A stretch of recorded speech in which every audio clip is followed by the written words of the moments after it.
It's Saturday morning on the Abbey Road. As you can see, I've been driven out onto the front, the forecourt, with my placards because of the noise this morning. While it wasn't demolition drilling, it certainly wasn't peaceful either. There was no less than 8 vehicles on this site, plus the men who woke me up at 8 o'clock this morning with the general builder's hullabaloo. There was no peace to be had anywhere this morning on the ground floor.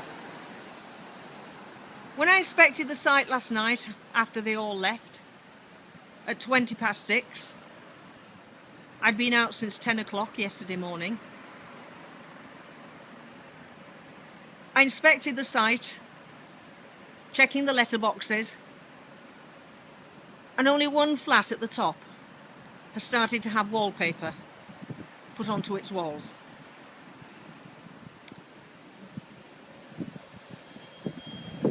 And doors, a few doors are hanging there. Flat 12, which is where I generally get the noise, is the least finished, as I would have expected. Here's another car from the builders. There's been no peace, just sat on the edge of my seat, wondering whether or not to come out, wondering whether I could sustain the noise, and the stampede of feet up and down, all around me. As if they haven't visited enough on us this week. They have to come on Saturdays. I was assured that Saturdays would be quiet. We wouldn't even hear them. But with 9 weeks to go on Monday, to the deadline, and to penalty clauses, the tenants, what last remaining life we had, will have to go to the wall. There's a Royal Mail van there, but it's not a Royal Mail van, it's a builder's van. The van there is the other Polish workers, the gangmasters and their labourers who've been here employed for 7 years, whom I've suffered a great deal at the hands of. There's nothing can be done. This is another vehicle. There's nothing can be done. There's nothing ever can be done. This is a state of flat 1, which is the office, with the floorboards yet to be laid. As you can see, not very nice floorboards.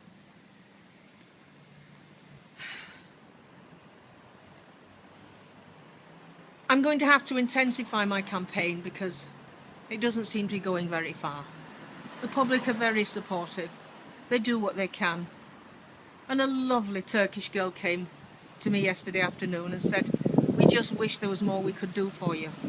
There's no one who can help us. There's no one who can help me except myself. And I'm going to have to go out when they arrive. That's a tenant's car. The car directly opposite and the van are the workers' cars and vans. No one can help me. No one can help us.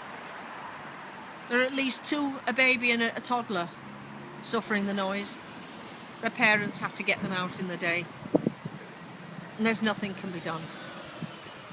As you can see, the builders, there's some kind of building van parked directly outside my protest, trying to stop the public from seeing what is going on here. They know that there's an audience who come from the synagogue and they don't want the protest on view. So they park this van in front of it. There's nothing we can do. We're completely trapped with this building programme, and there's nothing we can do as tenants except appeal to the public for their help. So even the protest today, what pitiful demonstration I can mount, has been hidden from sight by the van and the car directly in front. But I don't care. I'm here. And from Monday I'm going to be here. When they arrive at 7, that's when they wake me up. At 7 o'clock in the morning. Every morning during the week. And now on Saturday. Saturdays have been getting noisier and noisier. For the 3 weeks I was preparing my own flat for the receipt of furniture, there was nothing I could do. I'm a free agent now. Absolutely nothing is standing in my way now. I'm not a prisoner of my landlords or of their builders or of residential land pressurising my landlords trying to take the protest down. And I do believe it was taken down twice, but they won't succeed this time. The public are wonderful. Brian Blanchard gave me a hug yesterday and it was lovely. All the people who gave me support yesterday, I don't know how to thank them. It was very, very valued. The West End final didn't run with the story, but I don't care. I would expect that's payback for local press gagged and gutless from the Pond Street protest days. That's the placard that I hung about the local press. It matters little now. All that matters is that they go. That's all that matters to me. I just want them gone. And I don't have any life until they do go. And I'm resigned to that. There'll be no poetry, there'll be nothing. Absolutely nothing until they go. I'm going to be out until 7. From 7 until 6 when they finally go. In 9 weeks on Monday. They've got 7 weeks to finish 10 of the flats. They've got 3 weeks to 6 weeks to finish 10 of the flats.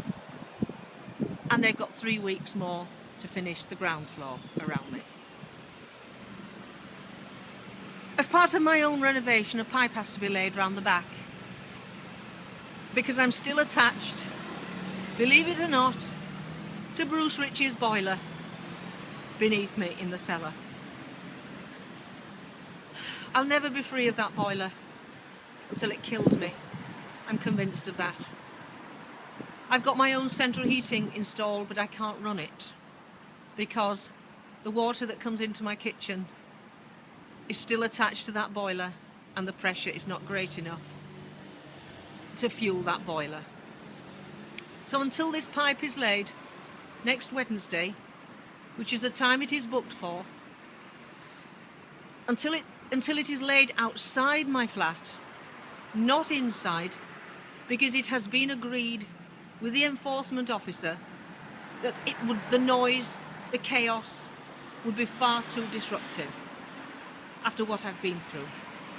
So an agreement was reached that this pipe would be laid, I think it runs from the meter outside through to the sink, I think, underneath in the kitchen. That's the least disruptive option.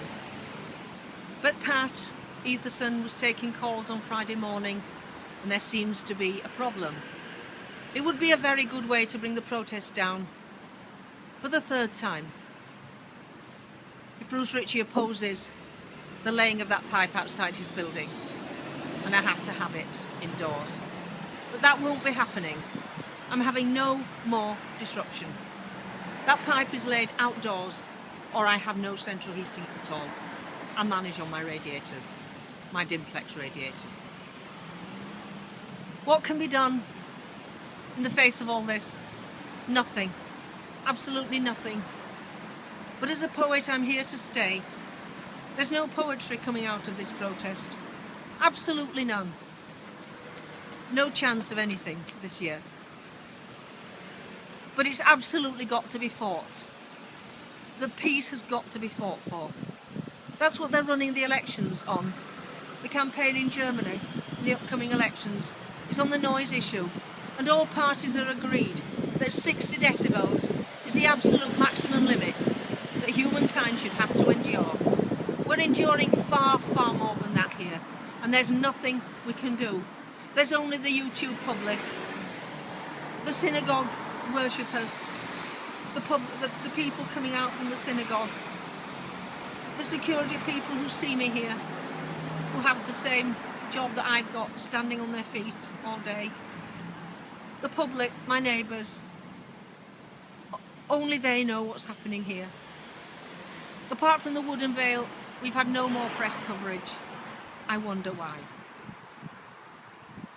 Protest in this country is very much ostracised by the press, especially the Evening Standard. They ran a story last night on the 1,000 most powerful movers and shakers in London. They should run an equal story on the 1,000 most destitute and desperate in London, but they won't. Typical of an oligarch. Editor. Owner, sorry. The trees are beautiful today. The lime trees will become even more beautiful as they start to lose their leaves. Unbelievably beautiful. They sear into a deep, deep emerald just before they fall. And there's nothing we can do about any of this. Nothing at all.